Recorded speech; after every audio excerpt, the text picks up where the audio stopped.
Today's topic is not about nutrition.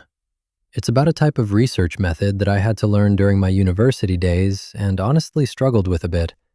So this is something to help you if you struggle too. It's about RCT. RCT stands for Randomized Controlled Trial. It already sounds self-explanatory, but let's go a bit deeper. What it is, where it's used, and how it works. So what is an RCT? An RCT is a type of experimental study that is widely considered the gold standard for testing the effectiveness of treatments in clinical research.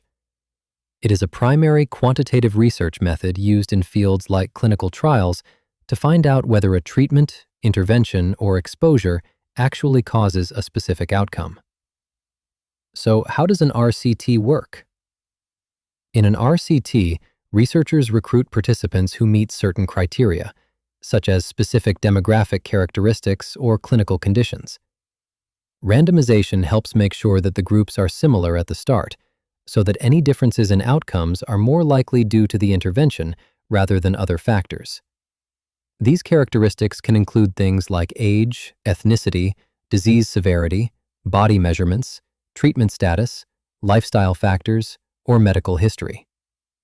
The participants are then randomly assigned into two groups: the control group and the intervention group. The control group is used as a comparison group. People in this group usually receive standard treatment or a placebo, which looks like the real treatment but has no active effect.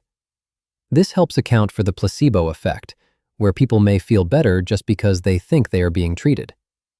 The control group acts as a baseline, so any differences can be compared and linked to the treatment being tested. The intervention group is the group that receives the treatment being studied, such as a new drug, diet, or therapy. This helps researchers see if the intervention has a real effect. Their results are compared with the control group to determine whether the treatment works better than standard care or a placebo.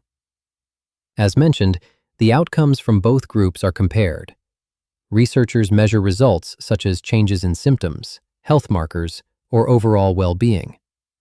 These outcomes are decided before the study begins and are used to determine whether the treatment has a real effect. Wait, there is another important characteristic of RCTs, and that is blinding.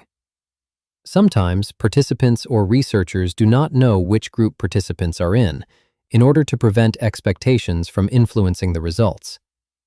There are different types of blinding. In a single-blind study, only the participants do not know their group.